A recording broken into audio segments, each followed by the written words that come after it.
Hi, in this video we're going to be discussing 5 strategies to help you plan your goals, especially if you're living with a chronic illness.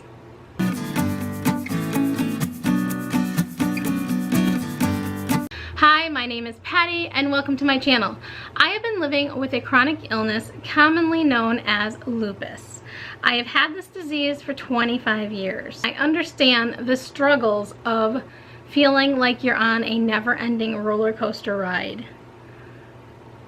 The challenges from day to day can be challenging. Planning ahead and making a plan B, if you will, for those days that just don't work the way you want them to is part of being successful in your goal planning. Don't give up, just plan ahead. The first strategy I have for you is acceptance. Now, coming to terms and accepting your illness is helpful and also accepting your limitations. Acceptance does not happen the same minute you're sitting on the exam table when the doctor is telling you the name of that disease that you had wondered had been causing all your symptoms. Acceptance takes time and it's a process. I personally found it helpful to research articles on the internet. Now, I must put a caveat on that. Make sure that you're researching accredited articles from accredited institutions and maybe not just blog posts. You can look to blog posts for maybe someone explaining their symptoms or how they manage their health, but if you want the actual facts on your illness, look to your doctors, talk with your doctors, ask all the questions you need. That's what they're there for. And also do your research, and that might help you with questions when you're talking with your doctor. But acceptance and knowing your limitations is a big part in goal setting. Goal number 2, set realistic goals. I have plenty of friends that run marathons, perform Beachbody exercises, go to boot camp exercises, but realistically, I know that's not an option for me or my body. Therefore, I need to be realistic on which goals I choose. So I do have a strengthening goal, and my goal is not going to be to attend the gym 7 days a week or to join in on a Beachbody exercise. My goal is to go to the pool because, one, I know that is something I am able to do and I accept that. It's realistic because I have the ability to get to a pool and I know where exercise classes are. Now, another part of that is I'm not going to say I'm going to attend pool exercise every day of the week. Well, that's not realistic for everybody unless you were already previously doing that. And if that was the case, then you don't need it to be a goal, right? But that maybe could be a long-term goal. If that was something you were able to do, I was able to do, you could set that for a long-term goal. But for a short-term goal, start smaller and focus on a smaller part of that, okay? So let's be realistic about your goals. Know your limits. Again, accept your disease and know what your limitations are. And then use that when you're writing your goals and be realistic, making sure that they are something you can accomplish. We all need to have that feeling of accomplishment. And we also all need to be pushed. There's no reason to set a goal to watch TV when you know you can already do that. But if you truly, deeply, heartily want to get stronger, you have the ability at some level, then use that as your goal and start from the level you're at and progress from there. Tip number 3, be flexible. I say that because everybody is different. Now, because I don't know what your goals are, I'm going to continue with my goal for strengthening and using that for an example.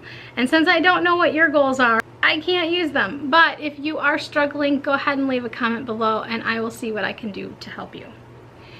So being flexible, have an open mind. Have a plan B, if you will. I'm going to use the example of pool strengthening. Let's say I have a long-term goal of attending the water classes Monday through Friday. Let's say 5 times a week.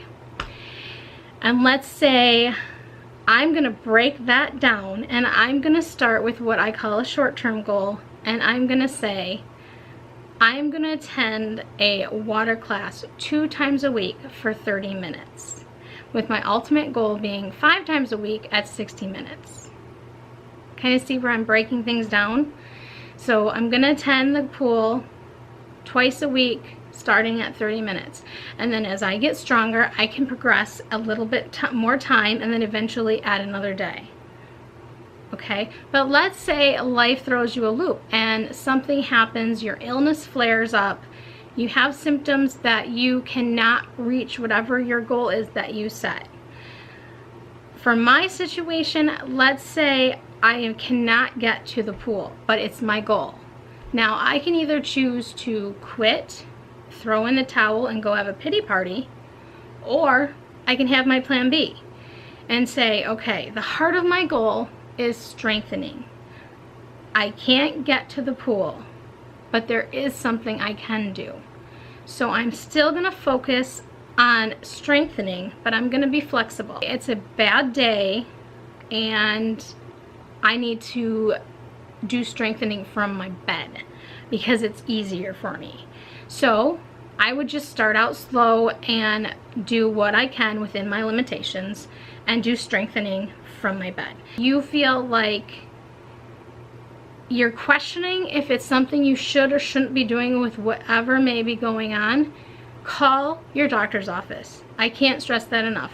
You don't have to talk to your doctor directly, but you can call and leave a message with the nurse. Now, nowadays, you can use the portals. I use the portals to talk with my physicians, and I have a good relationship with all of my physicians. So they either call me back or they send me a message back. And it's just quick and it's easy and it's not much time for them and it's not much time for me, and I get the answers I need.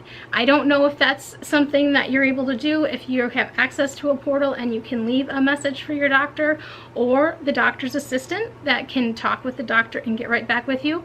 But always, always communicate with your doctor if you ever feel like you're questioning if it's something you should or should not be doing. I'm just gonna throw that out there. Tip number 4, keep it simple. Living with a chronic illness is a full-time job. You're managing your health, your tests, your procedures, your medications, all your appointments, whatever they may be, and all your symptoms. You may not have the energy to get through everything you need to do. So keep it simple. Don't go out there all hog wild and write down all these things you want to accomplish to have the perfect year that you picture in your head. Keep it simple. Limit it to 3 or 2. Just find 2 areas that you want to focus on and start slow. The main thing is to be able to feel some accomplishment. And by accepting your limitations and modifying where you need to, changing with what you can and cannot do, and not giving up, you're going to come further in succeeding than if you have higher expectations than you're able to fulfill. Let's say you start out with 2 or 3 goals and you're having a great year and you're reaching all of your goals, and that's great. Go ahead and add 1 more. Start slow, keep it simple, and move from there. Strategy number 5, be kind. Be kind to yourself. I can't emphasize that enough. When it comes to your illness, there are so many things that you do not have control of, that you need to keep that in mind and be kind to yourself.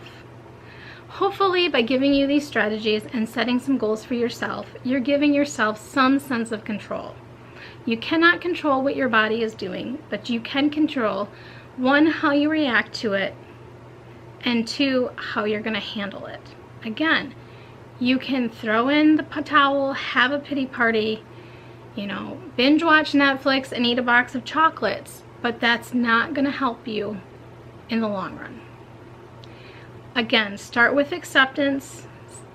Say to yourself, okay, I know this is going on. I know why it's going on because you've had that discussion with your doctor, you've researched online. You're going to be flexible with yourself because you know your limits and you know what to expect.